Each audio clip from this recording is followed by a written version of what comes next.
Kamusta ka ngayong umaga, Siling? Mabuti naman, Kulas. Salamat at naalala mo akong kumustahin. Si Siling naman, bakit ganyan ang sagot mo sa akin? Sapagkat pagdilat ng mata sa umaga, wala ka nang iniisip na kumustahin. Imasin kundi ang iyong tinali. Tila mas mahal mo pa ang iyong tinali kaysa sa akin. Ano ka ba naman, Siling? Wala nang mas mahal pa sa aking buhay na ito kundi ang asawa. Kaya nga ba? Kung nakikita kong hinihimas mo ang iyong tinali, ibig ko minsang magselos at mainggit.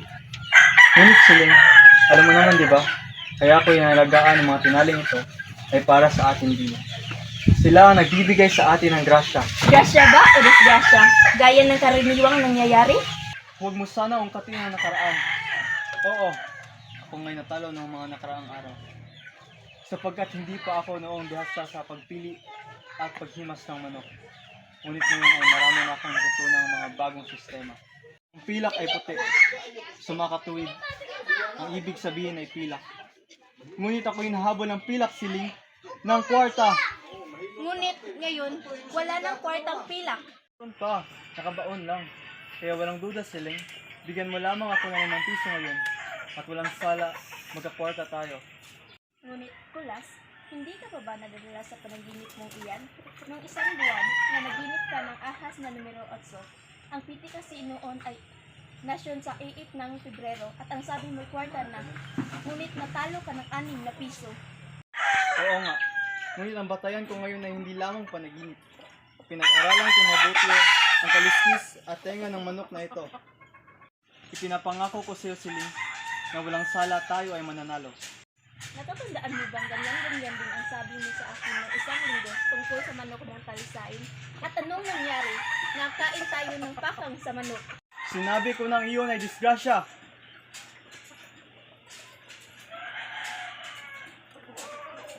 Sige na, Siling. Ito lamang. Pag natalo pa ang manok na ito, hindi na ako magsasabong. Totoong totoo? Totoo. Sige na, Siling. Madali ka at magsusultada na. Oh, bueno. Kung sa bagay, tatago lamang ako ng pera. Oh, heto. Huwag mo sana akong sisihin kung maubos ang kaunting pinagbilhan ng ating palay. Kung mag-alala, Siling, ito'y kwarta na siguradong sigurado. O bueno, dyan ka muna. Kumusta ka, Kulas? Kamusta eh? Siling, i-dispensahin mo ako. Pala may nagmamadali. Nandiyan si Siling. Heto si Shuning. Buena, dyan ka na. Siling, ano ba nangyayari sa iyong asawa? Tila pupunta sa sunog. Ay, Shuning, masahol pa sa sunog ang pupuntahan. Pupunta na naman sa sabungan. Siling, talaga ba? Sandali lang ha, Shuning. Tiban! Tiban! Tiban! Ano po yun, Aling Siling? Oh, heto, Tiban. 5 piso. Nagpunta na naman ang amo mo sa sabungan. Madali, ipusta mo ito. Madali ka at baka mahuli. Ipusta ang 5 piso? Ano ba naman ito, Siling? Ikaw ba may naging sabongero na rin? No, Shuning, maupo ka at ipaliliwanag ko sa iyo. Ngunit huwag mo sanang ipaalam kanino man. Oo, huwag kang mag-alala sa akin.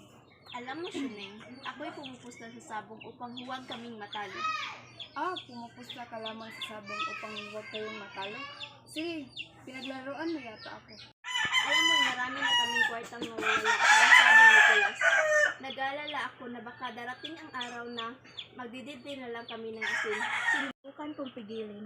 Ngunit madalas kaming magkagalit, kaya umisip ako ng paraan. Na sa tuwing magsasabong si Kulas ay pinapusta ko si Tiban sa manok ng kalaban. Sa anong dahilan? Yes, kung matalo si Kulas ay mananalo ako. At kung ako na may matalo at nananalo si Kulas, kaya't anumang mangyari ay hindi mabawasan ang aming kwarta. Ay, siya nga pala naman. Nagsisoltada na marahil. Naku, sumasakit ang ulo ko sa sigawang iyan. Ikaw kasi Sukat ka bang pumili ng bahay sa tapat ng sabungan? Ano bang ako ang pumili sa bahay na ito? Ang gusto kong bahay ay sa tabi ng simbahan, ngunit ang gusto kong bahay ni Kulas ay sa tabi ng sabungan. Siya nga pala siling. Naparito ako pang ibalita sa iyo na dumating na ang orasyon ng sabon sa tindahan ni Aling Kikay. Baka tayo maubusan. Hindi. Siyempre, pagtitira tayo ni Aling Kikay, sayang lamang ang pagkukumari namin. Oh, heto na pala si Tiban, tumatakbo.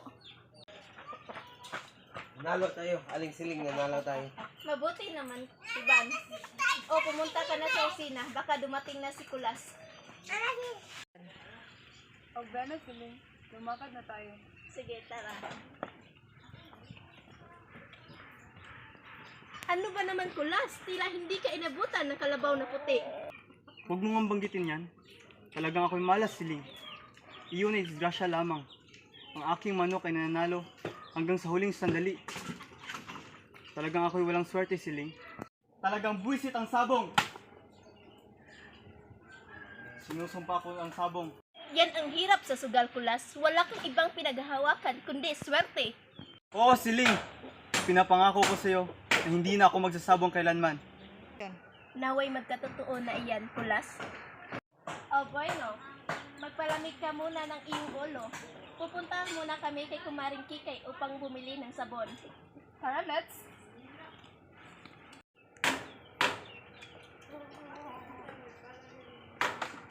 Ay,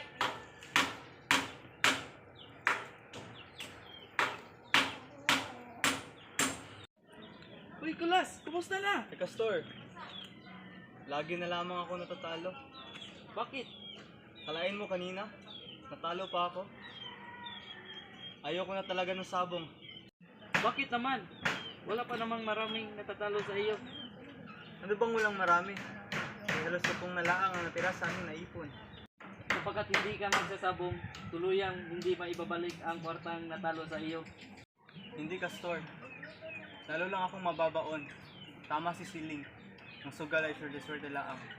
Tingnan mo ako, Kulas. Ako hindi natatalo sa sabong. Ngunit papaano yan? Kumusta ako, ngunit hindi sa aking manok, hindi sa kalaban. Eh kung magkataon ang manok mo ang manalo, Hindi maaaring manalo ang aking manok. Hoy, Castor, huwag mo nga akong biruin. Masama ang ulo ko ngayon. Ano ba biro ang sinasabi mo? Ito'y totoo at kung hindi kita kaibigan, hindi kita sasabihan. Ngunit, Castor, paano mangyari yan? Gusto mo bang malaman? Aba, sige na. Kunin mo ang isa sa inyong mga tinali at isapaliwanag ko sa iyo. Kahit alin sa aking mga tinali. O sige, kahit alin. Ito, Castor.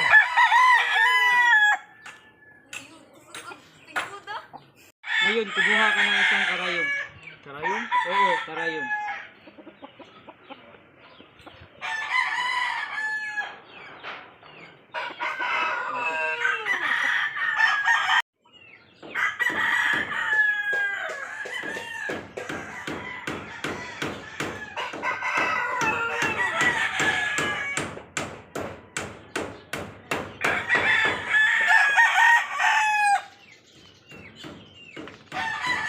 Kung makatuwid, hindi na nga maaring manalo ang manok na yan.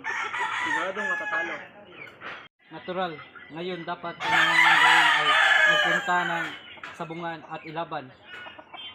Siya nga pala, magaling na karaan.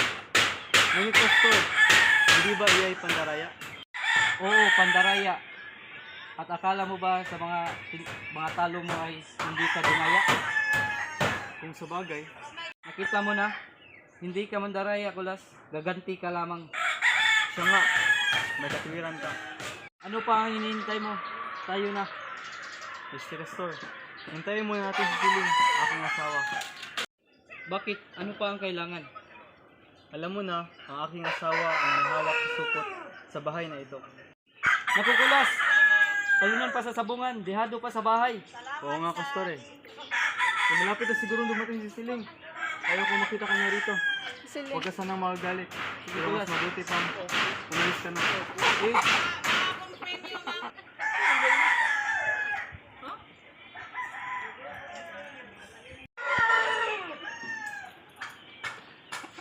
ano ba yan, Kulas? Siling, ngayon na lamang. At walang sala tayo ay makakabawi. Pagsutulas, parang presyo ng asukal, oras-oras nagbabago. Siling, ito na lamang. Pag natalo pa ako, patayin mo ang lahat ng aking mga tinali. O Siling, itaga mo pa sa bato. Magkano ba ang kailangan mo? 20 piso lamang. 20 piso? 20 piso lamang upang tayo ay makabawi. Sige na, Siling. Ikaw naman ang kahuli-hulihan. Oh, heto, 20 piso. Ay, salamat Tito Siling. Ito'y kwarta na hindi ka magsisisi. O bueno, dyan muna kayo.